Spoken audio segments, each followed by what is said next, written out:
The Patchwork Girl of Oz. Chapter 20. The Captive YOOP. As they were preparing to leave, Dorothy asked, "Can you tell us where there is a dark well?" "Never heard of such a thing," said the Tottenhot. "We live our lives in the dark, mostly, and sleep in the daytime. But we've never seen a dark well, or anything like one." "Does anyone live on those mountains beyond here?" asked the Scarecrow. "Lots of people, but you'd better not visit them. We never go there," was the reply. "What are the people like?" Dorothy inquired. "Can't say. We've been told to keep away from the mountain paths, and so we obey. This sandy desert is good enough for us, and we're not disturbed here," declared the Tottenhot. So they left the man snuggling down to sleep in his dusky dwelling, and went out into the sunshine, taking the path that led toward the rocky places. They soon found it hard climbing, for the rocks were uneven and full of sharp points and edges, and now there was no path at all.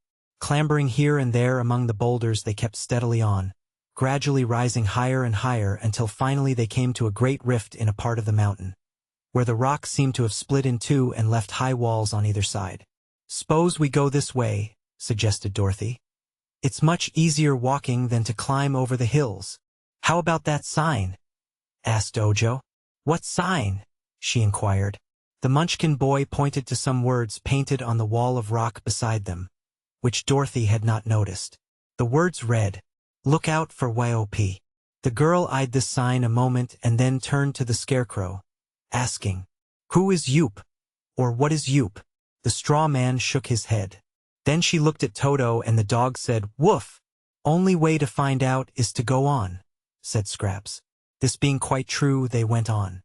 As they proceeded, the walls of rock on either side grew higher and higher. Presently they came upon another sign which read, "Beware the captive YOP." "Why, as for that," remarked Dorothy, "if Yoop is a captive there's no need to beware of him.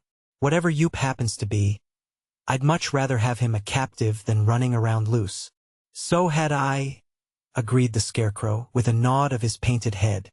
"Still," said Scraps, reflectively, "Yoop-tee hoop-tee loop-tee goop, who put noodles in the soup?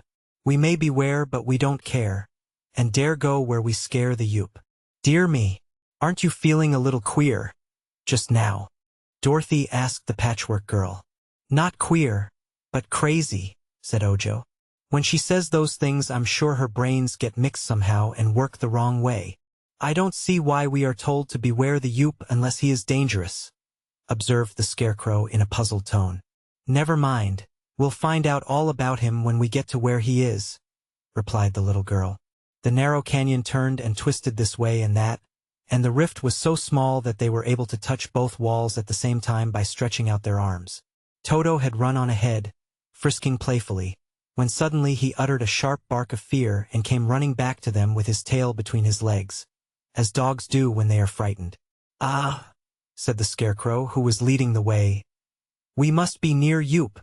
Just then, as he rounded a sharp turn, the straw man stopped so suddenly that all the others bumped against him. "What is it?" asked Dorothy, standing on tiptoes to look over his shoulder.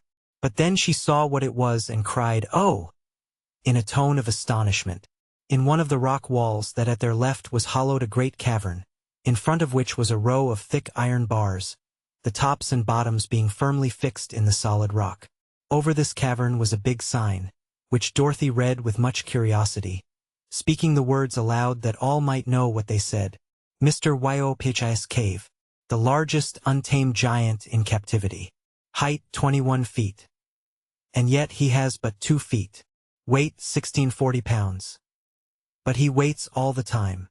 Age, for 100 years and up, as they say in the department store advertisements. Temper, fierce and ferocious. Except when asleep. Appetite, ravenous. Prefers meat people and orange marmalade. Strangers approaching this cave do so at their own peril. P.S. Don't feed the giant yourself." "Very well," said Ojo with a sigh. "Let's go back." "It's a long way back," declared Dorothy. "So it is," remarked the Scarecrow. "And it means a tedious climb over those sharp rocks if we can't use this passage." I think it will be best to run by the giant's cave as fast as we can go. Mr. Yoop seems to be asleep just now. But the giant wasn't asleep. He suddenly appeared at the front of his cavern, seized the iron bars in his great hairy hands, and shook them until they rattled in their sockets. Yoop was so tall that our friends had to tip their heads way back to look into his face, and they noticed he was dressed all in pink velvet, with silver buttons and braid. The giant's boots were of pink leather and had tassels on them, and his hat was decorated with an enormous pink ostrich feather, carefully curled. "Yo-ho!" he said in a deep bass voice. "I smell dinner." "I think you are mistaken," replied the Scarecrow. "There is no orange marmalade around here." "Ah, but I eat other things," asserted Mr. Yoop. "That is, I eat them when I can get them. But this is a lonely place, and no good meat has passed by my cave for many years, so I'm hungry." "Haven't you eaten anything in many years?" asked Dorothy. "Nothing except 6 ants and a monkey. I thought the monkey would taste like meat people, but the flavor was different. I hope you will taste better, for you seem plump and tender." "Oh, I'm not going to be eaten," said Dorothy. "Why not?" "I shall keep out of your way," she answered. "How heartless!" wailed the giant, shaking the bars again. "Consider how many years it is since I've eaten a single plump little girl. They tell me meat is going up, but if I can manage to catch you, I'm sure it will soon be going down. And I'll catch you if I can." With this, the giant pushed his big arms, which looked like tree trunks, except that tree trunks don't wear pink velvet, between the iron bars, and the arms were so long that they touched the opposite wall of the rock passage. Then he extended them as far as he could reach toward our travelers and found he could almost touch the Scarecrow, but not quite. "Come a little nearer, please," begged the giant. "I'm a scarecrow." "A scarecrow? Ugh, I don't care a straw for a scarecrow. Who is that bright-colored delicacy behind you?" "Me?" asked Scraps. "I'm a patchwork girl, and I'm stuffed with cotton." "Dear me," sighed the giant in a disappointed tone. "That reduces my dinner from 4 to 2 and the dog. I'll save the dog for dessert." Toto growled, keeping a good distance away. "Back up," said the Scarecrow to those behind him. "Let us go back a little way and talk this over." So they turned and went around the bend in the passage, where they were out of sight of the cave and Mr. Yoop could not hear them. "My idea," began the Scarecrow when they had halted, "is to make a dash past the cave, going on a run." "He'd grab us," said Dorothy. "Well, he can't grab but one at a time, and I'll go first. As soon as he grabs me, the rest of you can slip past him, out of his reach, and he will soon let me go because I am not fit to eat." They decided to try this plan, and Dorothy took Toto in her arms, so as to protect him. She followed just after the Scarecrow. Then came Ojo, with Scraps the last of the 4. Their hearts beat a little faster than usual as they again approached the giant's cave, this time moving swiftly forward. It turned out about the way the Scarecrow had planned.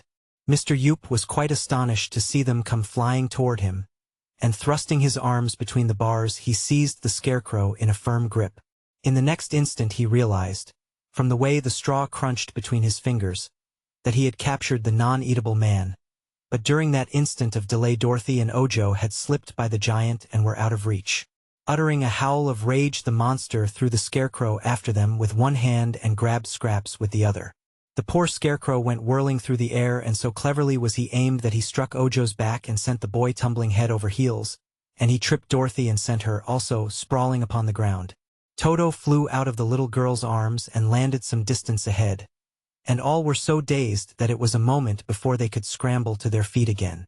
When they did so, they turned to look toward the giant's cave, and at that moment the ferocious Mr. Yoop threw the Patchwork Girl at them. Down went all 3 again in a heap with Scraps on top.